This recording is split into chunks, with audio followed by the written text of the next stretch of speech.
बाबा की कृपा से खूब उन्नति कर रहा हूँ, आगे बढ़ रहा हूँ। पर दुनिया के लोग, परिवार के लोग और मिलने वाले लोग मुझसे भी ईर्ष्या करते हैं। कोई मेरे ऊपर टोना करवाता है, कोई मुझे गाली देता है, कोई मुझे अपशब्द कहता है, कोई मुझे बद्दुआ देता है, कोई मुझे श्राप देता है, कोई मुझे कुछ कहता है।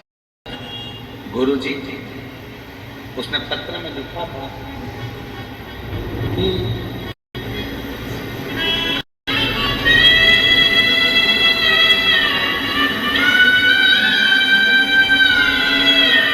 उसने पत्र में लिखा था कि मैंने अपनी जिंदगी में शिव महापुराण की कथा सुनकर एक नियम लिया कि मैं किसी का दिल कभी नहीं दुखाऊंगा। इसलिए मैं अपनी दुकान करता हूं, अपना व्यापार करता हूं, मैं कहीं जाता जाता आता नहीं।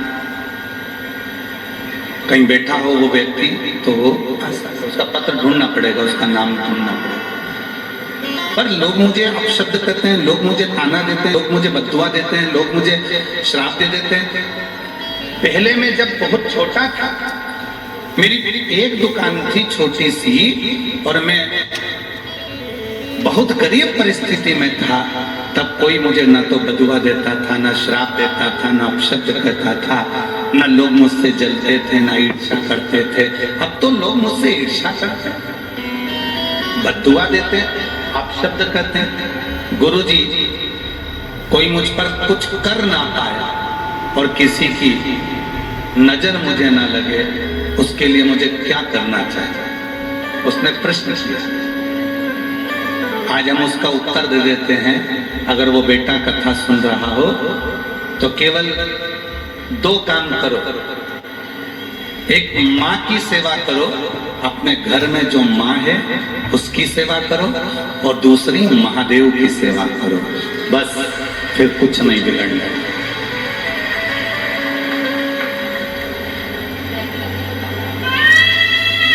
एक माँ की सेवा करो, अपने घर में जो बुजुर्ग माँ है उसकी सेवा करो, और दूसरा महादेव की सेवा करो। ये 2 ऐसे हैं जो आपको कभी जिंदगी में ना नजर लगने देंगे, ना कोई टोना होने देंगे, ना कोई टोटका होने देंगे, ना किसी की बद्दुआ लगने देंगे, ना किसी का श्राप लगने देंगे, और ना किसी की बुरी दृष्टि लगने देंगे।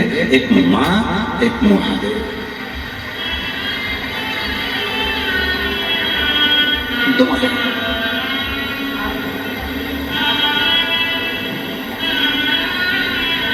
एक माँ और एक महादेव, ये 2 ऐसे हैं। एक माँ और एक महादेव ऐसे हैं जिनकी सेवा हमें नजर से बचा लेती है। इनका आशीर्वाद दुनिया में किसी की सामर्थ्यता नहीं है कि काट दे। एक माँ का आशीर्वाद, एक महादेव का आशीर्वाद ऐसा होता है कि इसकी कहीं काट नहीं हो सकती। दुनिया में कोई की सामर्थ्यता नहीं है कि माँ और महादेव के आशीर्वाद को कोई काट दे।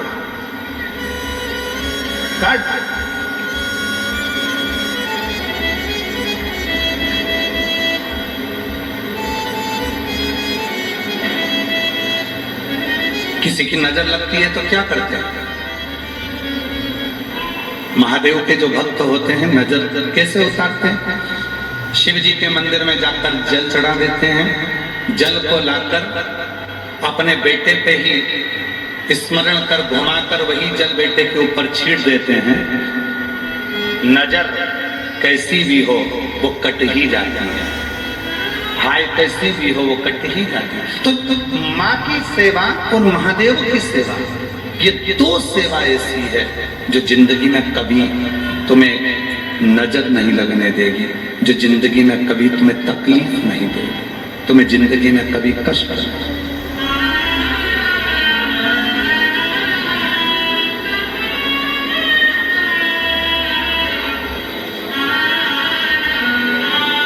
कर सेवा तू लगन लगाकर, मन में सच्चा भाव जगाकर, और ये की आंखें खोलो रे, अब भोले के बोल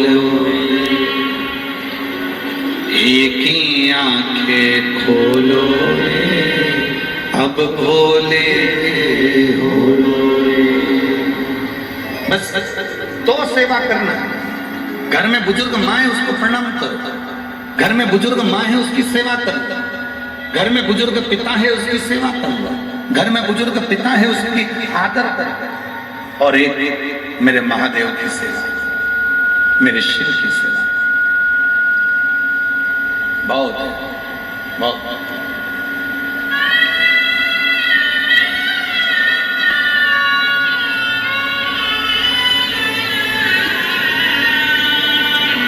आपको मालूम है घर में बुजुर्ग जो चले जाते हैं, घर की माँ, घर के पिता, घर का कोई बुजुर्ग चले जाता है तो घर में उसका फोटो लगाया जाता है। क्यों लगाते हैं? किस लिए लगाते हैं? उनका फोटो देखेंगे तो हमें क्या मिलेगा?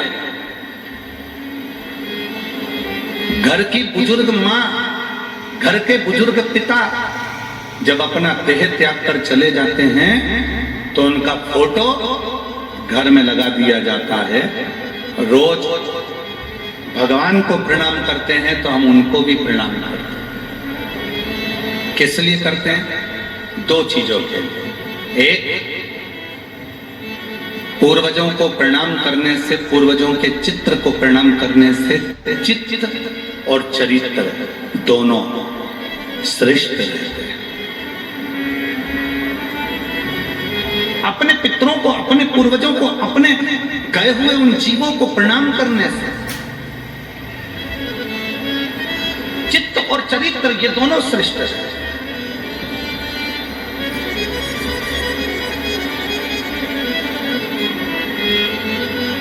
पर आज के जमाने में तो नए नए लोग आते हैं, सोशल मीडिया पे आकर कह जाते हैं कि पितरों का फोटो मत लगाना, कह देते हैं कि बुजुर्गों का घर में फोटो ही मत लगाना। और हम तो यहाँ तक कहते हैं, जो तुमसे कह देना, कहीं का महाराज तुमसे कह दे कि अपने पितरों का, अपने पूर्वजों का फोटो मत लगा, वही महाराज अपना खुद का फोटो लगवा देता है तुम्हारे घर में कि हमारा लगाओ पर अपने पूर्वजों का मत लगाओ। हमें पूजो पर अपने पूर्वजों को मत लगाओ। हमारी पूजन करो पर अपने पितरों की पूजन मत करो। आज के जमाने में लोग इतना डरा देते हैं कि पितरों का फोटो यहाँ मत लगाओ, पितरों का फोटो वहां मत लगाओ, पितरों का फोटो यहाँ मत लगाओ, अपने माता पिता का फोटो यहाँ मत लगाओ, अपने माता पिता का फोटो वहां मत लगाओ। भ्रम में डाल देते।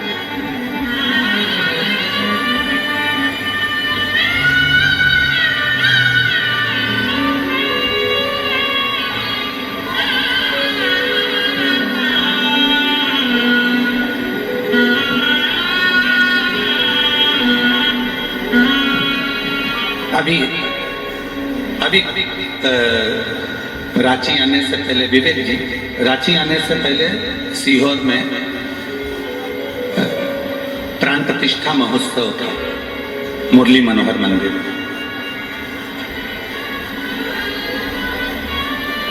विवेक जी, जब उसकी सूचना हमने किसी को नहीं दी थी, कारण था गर्मी बहुत तेज थी।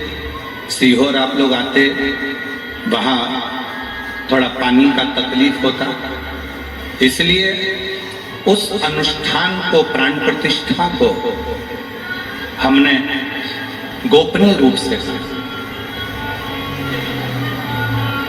कलयुग में सत्ययुग, त्रेता युग और द्वापर युग, इन तीनों का समावेश कुबरेश्वर धाम की धरा पर कर दिया।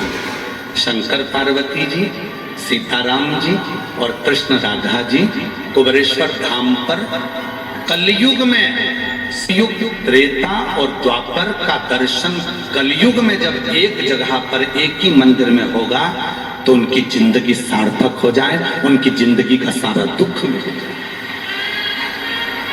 अब विवेक की बात यहां अड़ी कि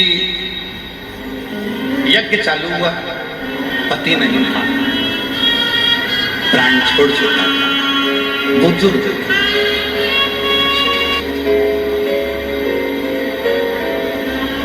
प्रदेश के ही रतलाम की आई। उसने देखा यहाँ कोई यज्ञ चल रहा है, अनुष्ठान चल रहा है। उसने कहा क्या मैं बैठ जाऊं अनुष्ठान? पर मैं विधवा हूं, विधव्य हूं। अब उसकी बात सुनकर हमको पहले तो बहुत ऐसा लगा कि उसने कहा कि मैं विधवा हूं, पर तुमरुका जी ने चंचुला देवी का पति प्रेत योनि में पड़ गया। चंचुला देवी का पति प्रेत योनि में चले गया। चंचुला देवी वेधव्य हो गई, विधवा हो गई। और वेधव्य होने के बाद चंचुला देवी मां जगत जननी जगदम्बा अम्बा पार्वती के सामने जब पहुंची, उनकी सहेली बन गई। आप जरा विचार करिए, अपनी बुद्धि में लीजिएगा, विवेक में लीजिएगा। चंचुला देवी वेधव्य है। चंचुला देवी जिसका पति मर चुका है, प्रेत योनि में जा चुका है, वो चंचुला वेधव्य है, विधवा है। और पार्वती जी की सहेली बन जाती है। कैलाश पर जाकर मां पार्वती जी की सखी बन जाती है। बुद्धि में आया। चंचुला देवी, आज शायद ये कथा बहुत सारे लोगों को पेट दर्द करा दे। आज की ये कथा ना जाने कितने लोगों को काली मिर्च लगा सकती है। चंचुला देवी प्राण त्यागने के, चंद्रा देवी प्राण त्याग कर भगवान शिव के धाम में मां जगत जननी जगदम्बा अम्बा पार्वती जी की सहेली बन जाती। पार्वती जी के सामने चंचुला देवी हाथ जोड़कर खड़ी थी कि मेरा पति मर चुका है, मैं विधवा हूं, मैं बेधव्य हूं। इतने में स्वयं पार्वती जी ने जो शब्द कहा, शायद संपूर्ण पृथ्वी पर इस शब्द का स्मरण होना चाहिए। पार्वती जी ने कहा, चंचुला तू कहती है कि मेरा पति मर गया, मैं विधवा हो गई, मैं बेधव्य हो गई। पार्वती जी कहती हैं, सुन चंचुला, अमरनाथ की गुफा में भगवान शंकर ने जब मुझे अमर कथा सुनाई थी, उस अमर कथा में एक अमर कथा ये भी थी कि क्या कोई स्त्री विधवा होती है? क्या कोई स्त्री विधवा होती है? अमरनाथ की गुफा में जब भगवान शंकर से मैंने अमर कथा सुनी थी, तब उस अमर कथा में भगवान शंकर ने कहा था, पार्वती, जो संसार में पुरुष होता है, जिसके साथ में स्त्री का विवाह होता है, वो पुरुष के मरने के बाद स्त्री को लगता है कि मैं विधवा हो गई, पर सत्य मायने में ये संबंध तो संसार का है। पार्वती, एक संबंध जब नारी या कोई पुरुष, कोई बेटी, कोई बेटा पृथ्वी पर जन्म लेता है, परमात्मा उसको पृथ्वी पर भेजता है, तब एक संबंध उसका परमात्मा से जुड़ जाता है। और वो उस परमेश्वर की, परमात्मा की, जिसको कहते हैं पशुपति नाथ, जिसको कहते हैं द्वारिका नाथ, जिसको कहते हैं जगन्नाथ, जिसको कहते हैं केदारनाथ, जिसको कहते हैं अमरनाथ, वो नाथ की, वो पति की पत्नी बनकर वो पहले से ही जन्म ले चुकी थी। इसलिए वो विधवा नहीं, वो सौभाग्यवती ही कहलाती। उसकी बेधव्यता कई माताएं कहती हैं कि गुरुजी हम क्या शिव जी का, शिवलिंग का पूजन कर सकते हैं, हम क्या जल चढ़ा सकते हैं, हम क्या पशुपति व्रत कर सकते हैं, हम क्या भगवान की साधना कर सकते हैं। हमने पूछा क्यों? पति नहीं तो शिव कथा कह रही है, भगवान शंकर का चरित्र कह रहा है। ये जो संबंध जुड़ा मृत्यु लोक में आने के बाद, तुम किसी की पत्नी बनी, वो कोई तुम्हारा पति बना, ये संबंध तो संसार का है। पर ये आत्मा, गीता में कहते हैं भगवान, इस आत्मा को न शस्त्र काट सकता है, न अग्नि जला सकती है, न जल गीला कर सकता है, न वायु सुखा सकती है। ये आत्मा जो अजर अमर है, उस अमरनाथ की गुफा में शिव कहते हैं, इस आत्मा का विवाह तो परमात्मा के साथ कब का हो गया और ये अजर अमर हो चुकी है। अब ये यहाँ के रीति से भले कुछ भी हो सकता है, पर वहां की रीति से तो ये सौभाग्यवती है।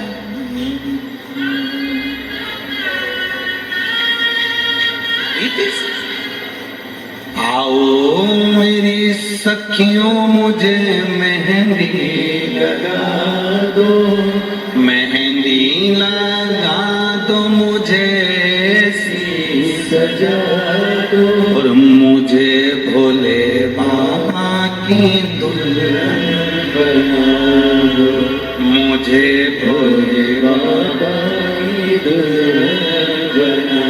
फिर संवाद आगे आया, संसार में एक व्रत ऐसा होता है जो मरने तक नहीं छूटता, मृत्यु की सैया तक नहीं छूटता। वो व्रत केवल एक ही होता है। बताओ सब लोग बताओ कौन सा व्रत है वो? अब इधर होता है कि नहीं होता हमको नहीं मालूम है, पर हमारे उधर उस व्रत की प्रधानता है जिसको कहते हैं हरतालिका तीज। बोलो बोलो बोलो, इधर होता है क्या? जम के तो बोलो, होता है हरतालिका तीज।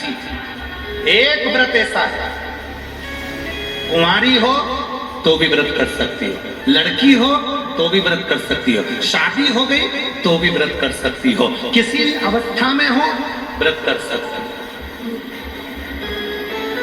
किसी भी अवस्था में हो व्रत कर सकती हो।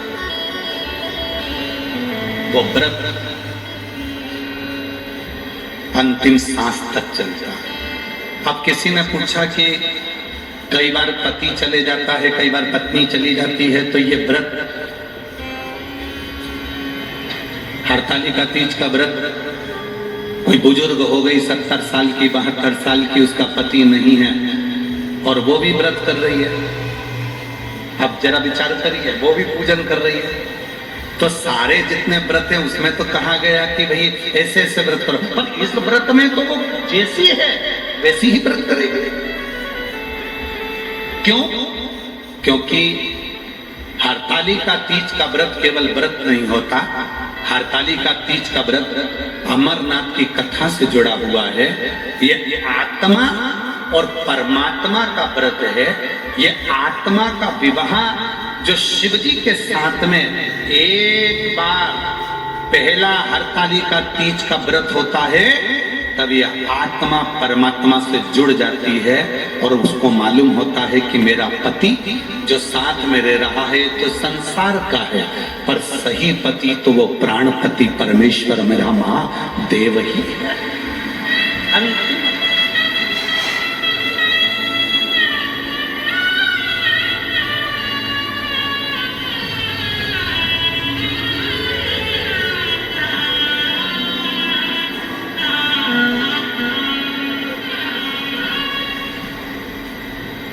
अब किसी ने कहा कि गुरु जी चंचुला देवी का चरित्र, बहुत सावधानी से सुनना कथा को। चंचुला देवी का चरित्र, चंचुला का पति क्या बना मरने के बाद? जम के बोलो, प्रेत। चंचुला कौन बनी मरने के बाद? पार्वती जी की सहेली। अब अगर पति प्रेत बना था तो इसको भी तो भूतनी बनना था। बोलो बोलो, सही है कि गलत है? अगर पति प्रेत बना था तो इसको भी प्रेत बनना था, क्योंकि हमने तो लोगों के मुख से सुना है, कई लोग बोलते हैं कि पति अगर वो भूत बना तो पत्नी भूतनी बनी। हे भाई, तू समोसा खाएगा तो तेरा पेट भराएगा, वो समोसा खाएगी तो उसका पेट भराएगा।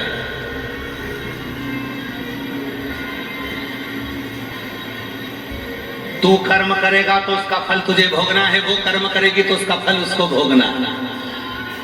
कबीरा बाबा कहते हैं, गुरु की करनी गुरु भरेगा, चेला की करनी चेला, उड़ जाएगा हंस अकेला। अपना अपना कर्म भोगना। तो संसार में जिससे तुम्हारा संबंध हुआ है वो अपना कर्म भोग कर ना जाने कौन सी योनि में वो जा रहा होगा, अपना कर्म भोग कर अपन ना जाने कौन सी योनि में जा रहे होंगे।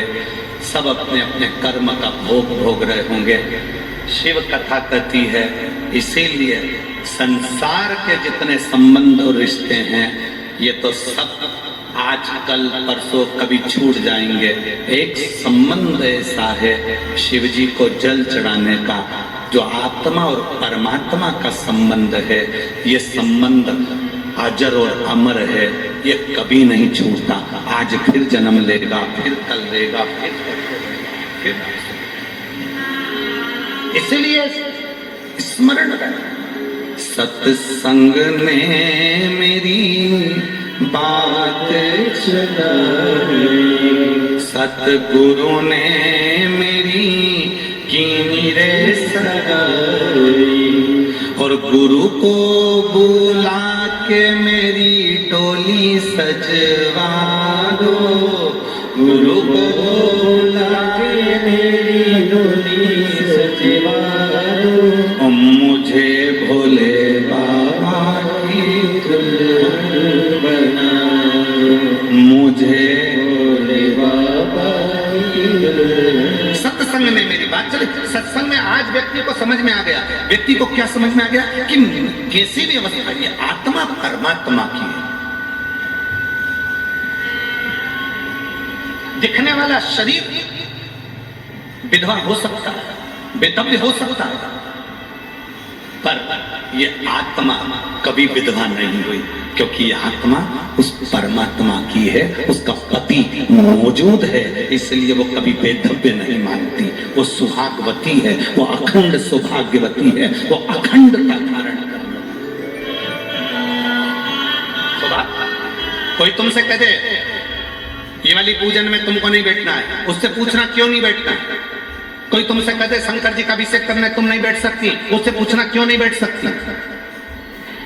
वो बोले कि नहीं तुम ऐसी हो, तुम्हारा पति नहीं है, तो उसको कहना एक पति है मेरा और वो परमात्मा है। जब मैं जन्म ली थी उस परमात्मा से संबंध जुड़ गया।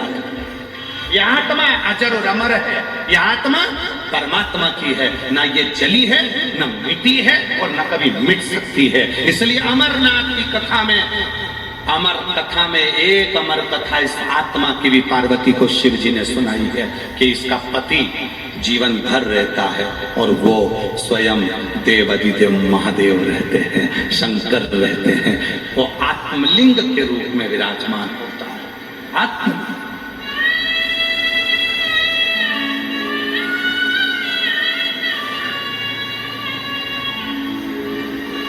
करो सेवा शिव की, भगवान शंकर की आराधना, भगवान शंकर की सेवा। इसीलिए शिव महापुराण की कथा कहती है मंत्र जपने में ये मत सोचना कि मैं कहां बैठी, मंत्र जपने में ये मत सोचना कि मैं कहां हूं। मंत्र जपना है, उल्टा जपो, सुल्टा जपो, सीधा जपो, आड़ा जपो, टेढ़ा जपो, जैसा जपना जपो। श्री शिवाय नमस्तुभ्यम जपो। एक मंत्र की प्रबलता। एक पत्र है, अच्छा है, सुनिए।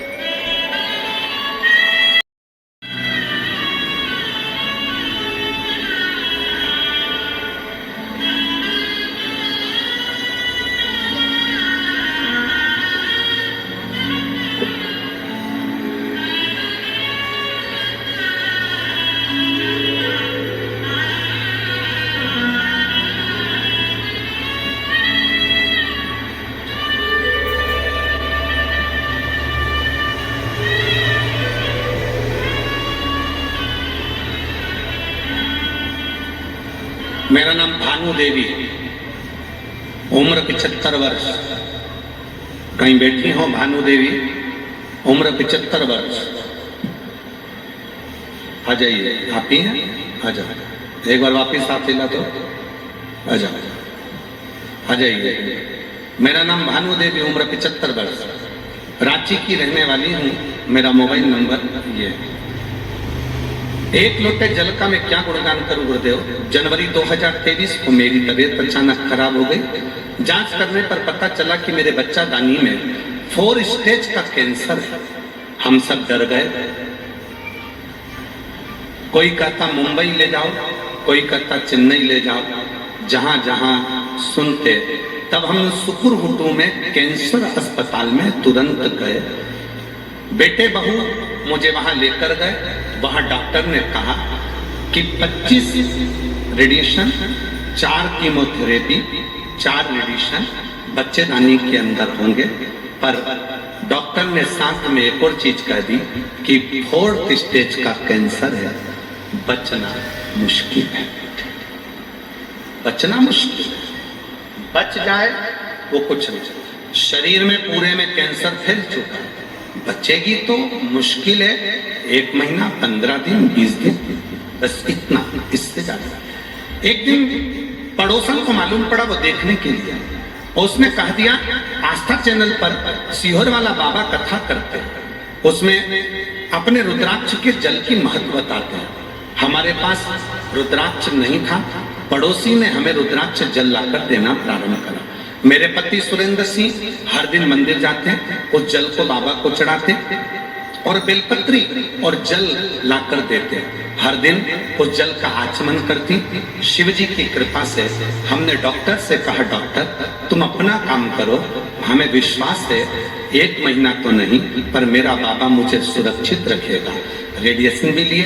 आप कहते हो कि डॉक्टर शंकर का रूप है, जैसा डॉक्टर कहे वैसा करना। हमने जैसा डॉक्टर ने कहा वैसा करा और साथ में सीहोर के रुद्राक्ष का पानी शिव को चढ़ाकर उसको पीना चालू करा। डॉक्टर ने तो केवल 1 महीना दिया था, आज बाबा की कृपा से 2026 में भी जीवित बैठी हूँ, ये बाबा की कृपा है। ये शिव गुरुदेव। डॉक्टर भी आश्चर्य में पड़ गए कि तुम्हारी पूरी की पूरी रिपोर्ट नील कैसे आ गई। शंभू की कृपा उदारता जब होती है तो शिव उसको स्वीकार करते हैं। और शंभू शरणे मांगू घड़ी रे, दुख काटो दया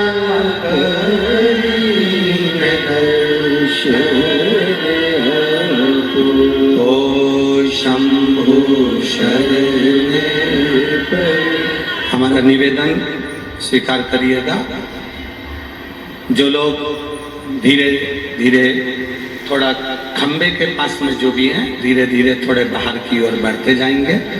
और हवा जब तेज रहे तो आप लोगों से निवेदन है कि पीछे वाले जितने भी पंडाल में बैठे हुए हैं वो लोग पीछे मैदान की ओर बढ़कर आराम से कथा को श्रवण करें।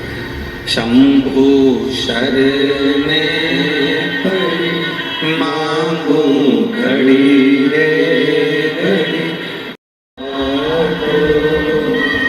दया घड़ी रे शरणे ओ शंभु शरणे मांगू घड़ी रे घड़ी, दुख काटो दया करी शरणे ओ शंभु शरणे मांगू घड़ी रे घड़ी, दुख काटो दया करी शरणे ओ शंभु शरणे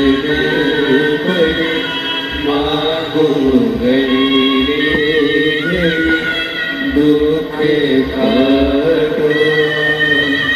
दया करी शरणे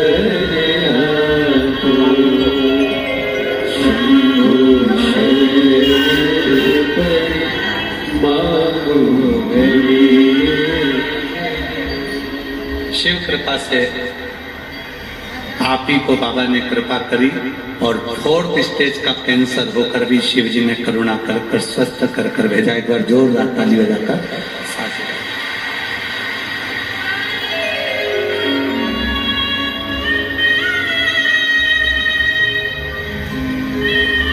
शिव कथा कह रहे, भगवान शंकर का चरित्र कह रहे, शिव महापुराण की कथा वर्णन कर रहे, शिव तत्व कर। जो जैसी भावना लाया वो वैसा ही फल पाया। नहीं खाई उसे लौटाया वो मन ही मन हर्षाया।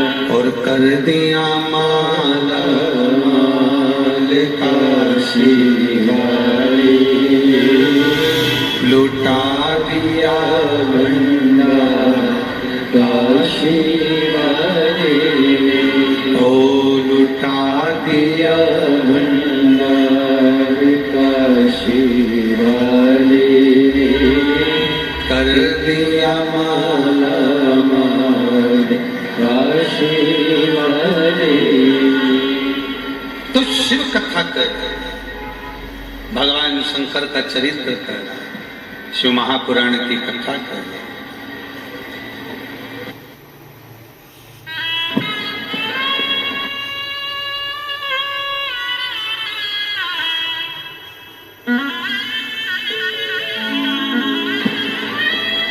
आप लोगों से एक निवेदन स्वीकार करें।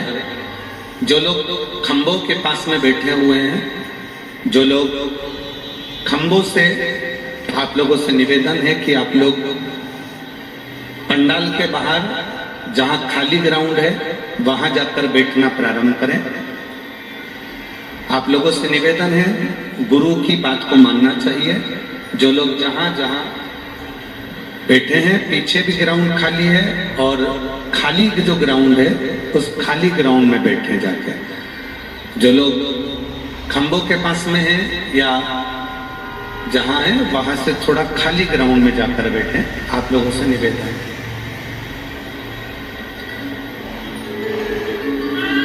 शंभु शरण मांगो रे, दुख काटो दया करी दर्शन आपो। शंभु शरण मांगो रे, दुख काटो दया करी दर्शन। शिव कथा कर रही है, भगवान शंकर का चरित्र कर रहा है। तो जिस भाव से ये आत्मा उस परमात्मा की है जिसको कोई काट नहीं सकता। इस आत्मा को न जल गीला करा है, इस आत्मा को न शस्त्र काटा है, इस आत्मा को न अग्नि जलाइए, इस आत्मा को न वायु, इस आत्मा को परमात्मा को। शिव कथा कर, बाबा की कथा कर।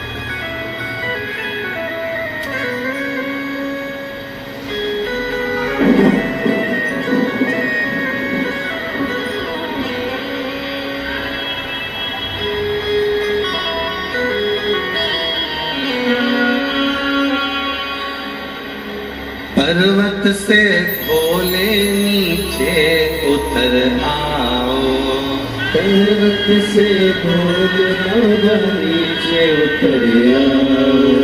पर्वत से भोले बाबा नीचे उतर आओ, पर्वत से भोले बाबा नीचे उतर आओ। ओ देर ना लगाओ भोला, देर ना लगाओ, लगाओ भोला, देर ना लगाओ। ओ देर ना लगाओ भोला, देर ना लगाओ, देर ना लगाओ भोला, देर ना लगाओ। पर्वत से भोले बाबा नीचे उतर आओ, पर्वत से भोले बाबा नीचे उतर आओ।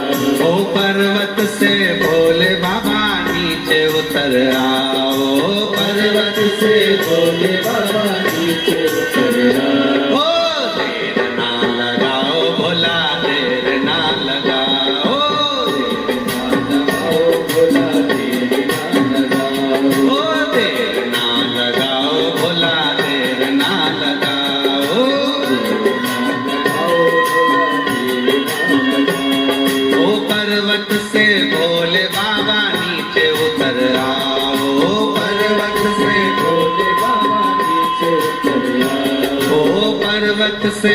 भोले बाबा नीचे उतर आओ, पर्वत से भोले बाबा नीचे उतर आओ।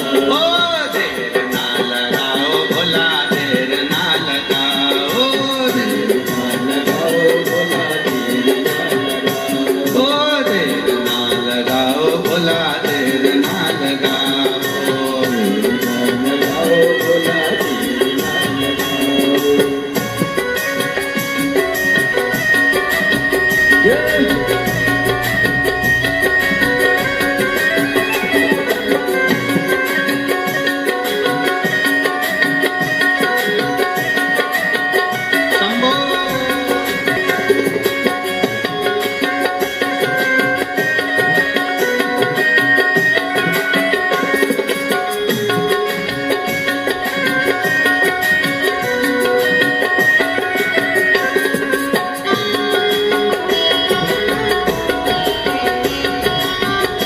पीछे वाले भी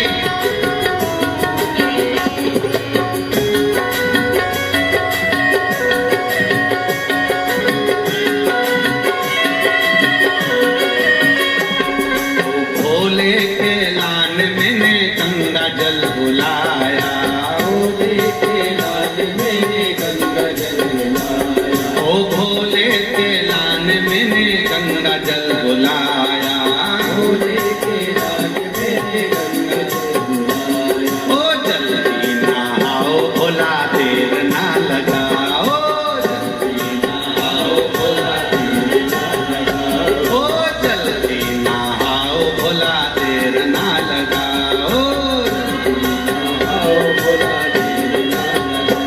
ओ देर ना लगाओ भोला, देर ना लगाओ, देर ना लगाओ भोला, देर ना लगाओ। ओ देर ना लगाओ भोला, देर ना लगाओ, देर ना लगाओ भोला, देर ना लगाओ। ओ पर्वत से भोले बाबा नीचे चले आओ, पर्वत से भोले बाबा नीचे चले आओ। ओ पर्वत से भोले बाबा नीचे चले आओ, पर्वत से भोले बाबा नीचे चले आओ।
दोनों हाथों से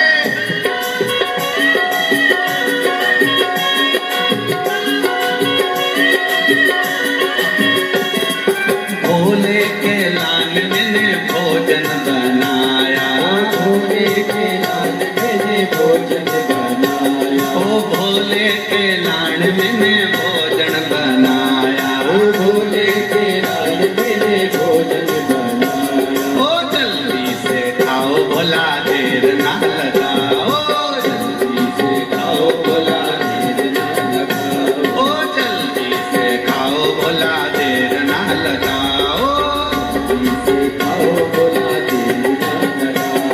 ओ देर ना लगाओ भोला, देर ना लगाओ, देर ना लगाओ भोला, देर ना लगाओ। ओ देर ना लगाओ भोला, देर ना लगाओ, देर ना लगाओ भोला, देर ना लगाओ। ओ पर्वत से भोले बाबा नीचे उतर आओ, पर्वत से भोले बाबा नीचे उतर आओ, पर्वत से भोले बाबा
में ने सेजवा बिछाया, भोले के लाल में सेजवा बिछाया, ओ भोले के लाल में ने सेजवा बिछाया, भोले के लाल में सेजवा बिछाया। ओ जल्दी से आओ बाबा देर ना लगाओ, जल्दी से आओ बाबा देर ना लगाओ, ओ जल्दी सो जाओ बाबा देर ना लगाओ, जल्दी सो जाओ बाबा देर ना लगाओ, ओ देर ना लगाओ भोला देर ना लगाओ, देर ना लगाओ भोला देर ना लगाओ, ओ देर ना लगाओ भोला देर ना लगाओ, देर ना लगाओ भोला देर ना लगाओ। पर्वत से भोले बाबा नीचे चले आओ, भोले बाबा नीचे चले आओ, ओ पर्वत से भोले बाबा नीचे चले आओ, से भोले बाबा नीचे चले आओ, ओ देर ना लगाओ भोला देर ना लगाओ, देर ना लगाओ भोला देर ना लगाओ, ओ देर ना लगाओ भोला देर ना लगाओ, पर्वत से भोले बाबा नीचे चले आओ, पर्वत से भोले बाबा नीचे चले आओ, ओ पर्वत से भोले बाबा नीचे चले आओ,